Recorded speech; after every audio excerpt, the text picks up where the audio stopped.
అరే ఇక్కడేం చేస్తున్నావురా? ఎంతసేపు వచ్చి మావని కోసం ఎదురు చూస్తున్నాను. ఇంటికి వెళ్దాం పదా. గెలిచాను రా. ఇక మామకు చెప్పి దేవికని పెళ్లి చేసుకోవడమే.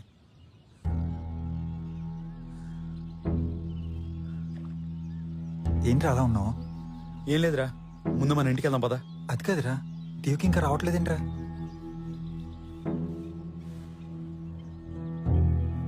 ఏమైందిరా?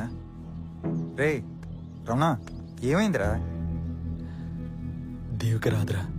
ఏం మాట్లాడుతున్నారా నువ్వు? నేను వస్తున్నట్టు తనకు చెప్పలేదా? అది కాదురా, తనకి ఏమైంది వాళ్ళు నీకు?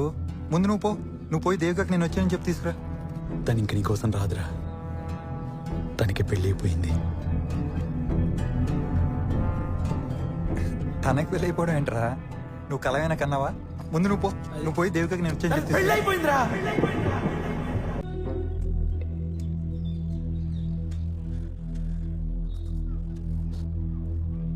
విన్నావుగా?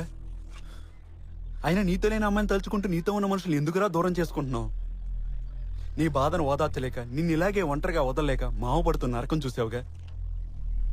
అరే అర్జున్, నీ జీవితాన్ని తను ఊపిరిగా బతుకుతున్నాడు రా మావ.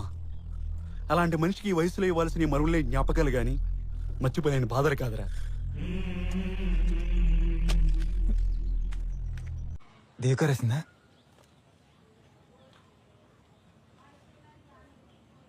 అవునరా. త్వరగా చదవరా.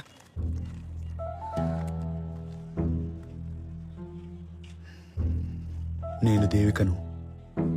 నేను ఇక్కడ క్షేమంగానే ఉన్నాను. నువ్వు కూడా అక్కడ క్షేమంగా ఉన్నావని ఆశిస్తున్నాను.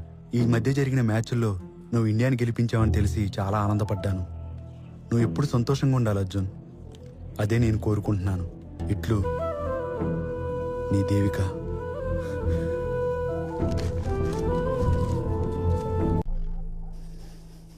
వాడి కళలన్నీ కన్నీళ్లలో కరిగిపోయాయి. అయినా ఇంకెవరి కోసం ఆడాలి సార్ వాడు?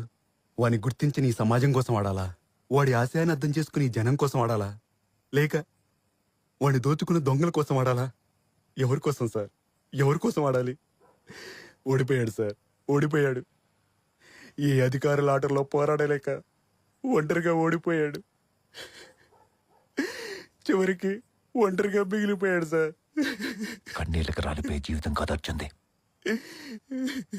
అర్జున్ ఆడాలి రమణ.